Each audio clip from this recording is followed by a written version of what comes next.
As states across the nation continue to all within their power stop the fight against the COVID-19 pandemic, the South state of Delta is very much in the fight, despite not having a high cases recorded compared to the epicenters such as Lagos and Kano states. Well, Delta State has constantly applied various measures in fighting the disease since the NCDC made its presence very visible in the state.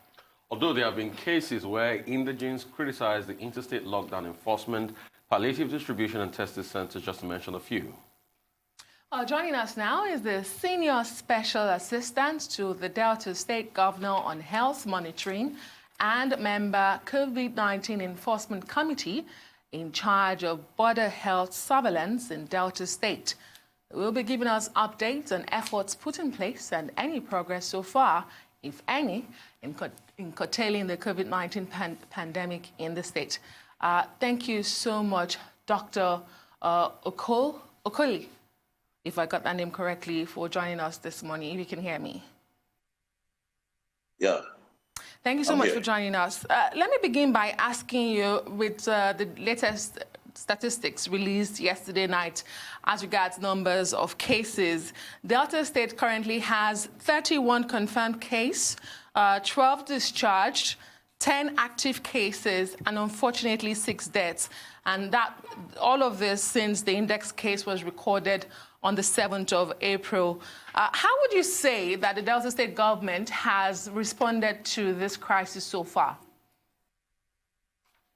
Yes, thank you very much for that question. Delta State have actually been taking proactive measures. You see, right from day one, since March, since the inception of the war against COVID-19, His Excellency, the Governor, Senator Dr. Ifeanyi Atokowa, is a medical doctor who understands the nature of the public health crisis that we're dealing with. This underscored the need for him to roll out a lot of precautionary measures in order to guarantee the safety of all residents of Delta State following the outbreak of COVID-19 in different parts of the country and, of course, in Delta State.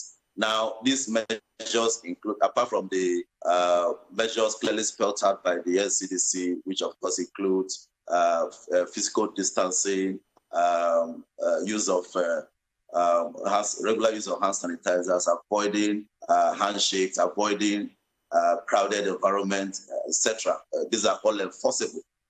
His Excellency the Governor, right from day one, equally ensured that there was effective border surveillance, okay, and also border closure, so as to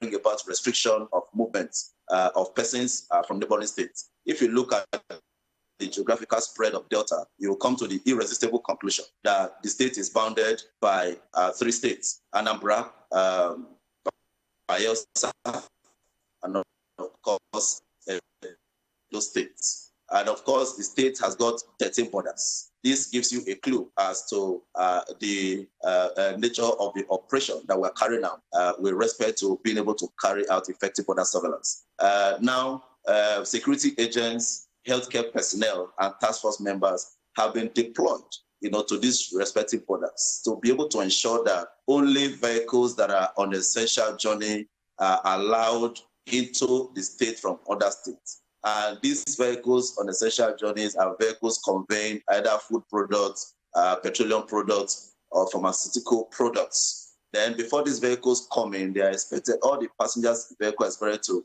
go through the washing station where they wash their hands with clean water and soap. Then, of course, they are all subjected to temperature checks before they are allowed to go through the state. And of course, those who are also on essential journeys, such as health workers, are equally allowed to go through. And those who do not belong to this category and are not allowed to come. You see, this has become so imperative, especially due to the fact that we are in a stage where there is community transmission of COVID-19. Now, even while we are doing this at the border by carrying out effective border surveillance, where the security agents, task force team, and healthcare personnel are working in synergy. Other departments of the operation is equally ongoing, simultaneously. We have the disease surveillance officers going from house to house in areas where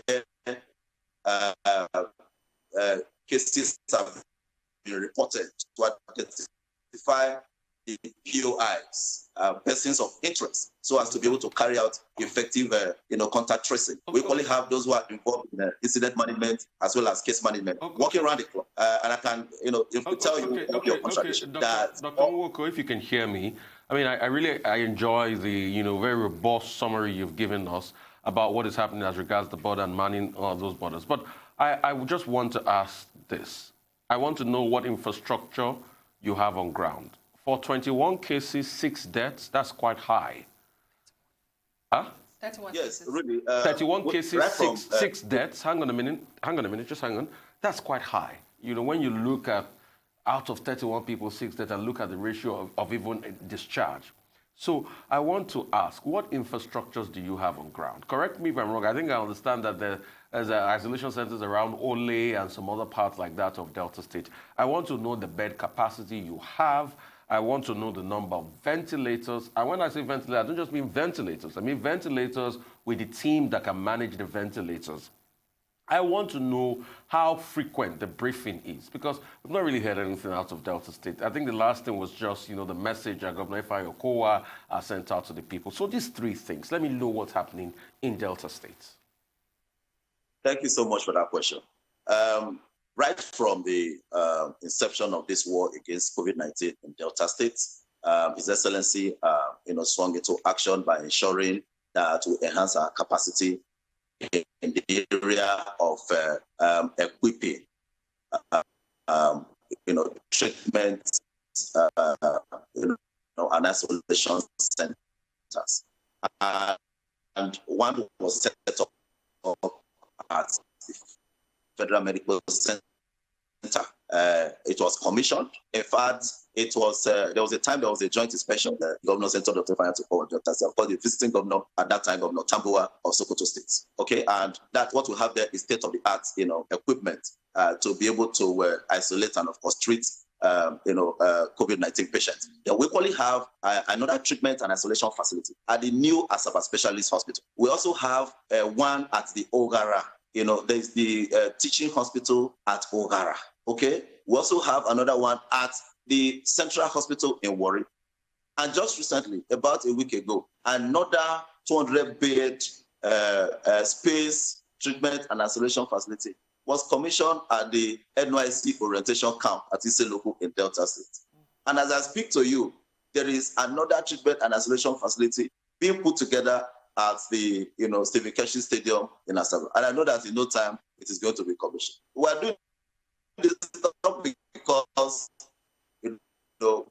we have the patients on the ground. But the reason why His Excellency has mapped out this strategy to enhance our capacity is for us to be able to be combat ready, so that if should in case there's an upsurge of cases, will not be overwhelmed. So I can state without fear of contradiction that with what is on the ground, we have the necessary capacity to be able to deal with a surge or a rise, in COVID-19 cases in Delta State. All right. Then talking about the number of ventilators, sometime about a month ago, His Excellency, ordered the procurement of 19 ventilators to add to the number of ventilators that we had on the ground.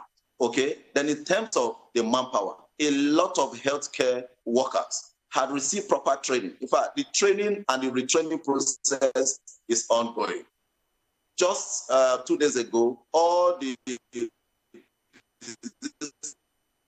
surveillance officers were trained here in Asa. Before now, the intensivists who we use the ventilators, who we operate the ICU, the intensive care unit in this treatment facility, have received proper training. And the trainings are equally ongoing. And they have been effectively deployed to the respective treatment and isolation facilities. So I can say His Excellency is a medical doctor. He understands the dynamics. Okay. He understands the nature of the public health crisis that we're dealing with, which underscores these measures that have been taken. And I can assure you that if not for this holistic approach being taken by His Excellency, the governor, through the state government, health workforce, etc., the situation with respect to the infectious rate and fatality rates in Delta State could have been different. Why is the death rate high, like I asked before? 6 to 31 cases, a little high.